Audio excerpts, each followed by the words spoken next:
Hi hello. ഞാൻ ഇതിന് മുൻപൊരു video ചെയ്തിട്ട് റെഡ് വെൽവെറ്റ് കേക്കിൻ്റെ തന്നെ വീഡിയോ ചെയ്തിട്ടുണ്ടായിരുന്നു. അപ്പോൾ അതിൽ റെഡ് വെൽവെറ്റിൻ്റെ തന്നെ ടേസ്റ്റേ ഇല്ല എന്നൊക്കെ പറഞ്ഞിട്ട് ഒരു കസ്റ്റമർ പറഞ്ഞു എന്ന് പറഞ്ഞിട്ട് ഞാനൊരു ഓരോ ഫീഡ്ബാക്കൊക്കെ വീഡിയോയിൽ ഓരോ വോയിസ് ഒക്കെ ഇട്ടിട്ടുണ്ടായിരുന്നു. അതിൻ്റെ കൂടെ തന്നെ അതേ ഇതിൽ ചെയ്തിട്ടുള്ള കേക്കാണ് കേട്ടോ അത്. സെയിം ബാറ്ററിൽ ചെയ്തിട്ടുള്ള കേക്കാണ്. അത് സ്ക്വയറും ഇത് റൗണ്ട് ടിന്നിലും ആണ് ചെയ്തതെന്ന് മാത്രമുള്ള ഡിഫറൻസ് ഉള്ളൂ. സെയിം ബാറ്ററാണ്. ഈ കസ്റ്റമർ തന്നിട്ടുള്ള ഒരു ഫീഡ്ബാക്ക് ഞാൻ ഈ ഇതിൽ ഇടാമെന്ന് ഞാൻ പറഞ്ഞിട്ടുണ്ടായിരുന്നു. ആ വോയിസ് ഞാനൊന്ന് കേൾപ്പിച്ചേരേ.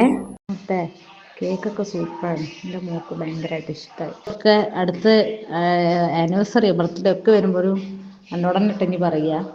ഈ ഓർഡർ എനിക്ക് കിട്ടിക്കുന്നത് ഒരു ഈവൻറ്റ് മാനേജ്മെൻറ്റിൻ്റെ ഒരു കാറ്ററിംഗ് സർവീസിന് പോയ ടൈമിലാട്ടോ എനിക്കിത് കിട്ടിയിട്ടുള്ളത്. എൻ്റെ ഫസ്റ്റ് കസ്റ്റമറാണ്. എനിക്ക് ഇവരെ ഫീഡ്ബാക്ക് കേട്ടപ്പോൾ തന്നെ എനിക്ക് മനസ്സിലായി മറ്റേ ആൾ നമ്മൾ ചാർജ് ചോദിച്ചതിന് കുറ്റം പറഞ്ഞിട്ട് പോയതാണെന്നുള്ളത് എനിക്ക് മനസ്സിലായിട്ടുണ്ട്. ഈ കേക്കിൻ്റെ ഫുള്ളി കസ്റ്റമൈസ്ഡാണ്. കസ്റ്റമർ പറഞ്ഞ പോലെ തന്നെ ആട്ടോ ചെയ്ത് കൊടുത്തിട്ടുള്ളത്.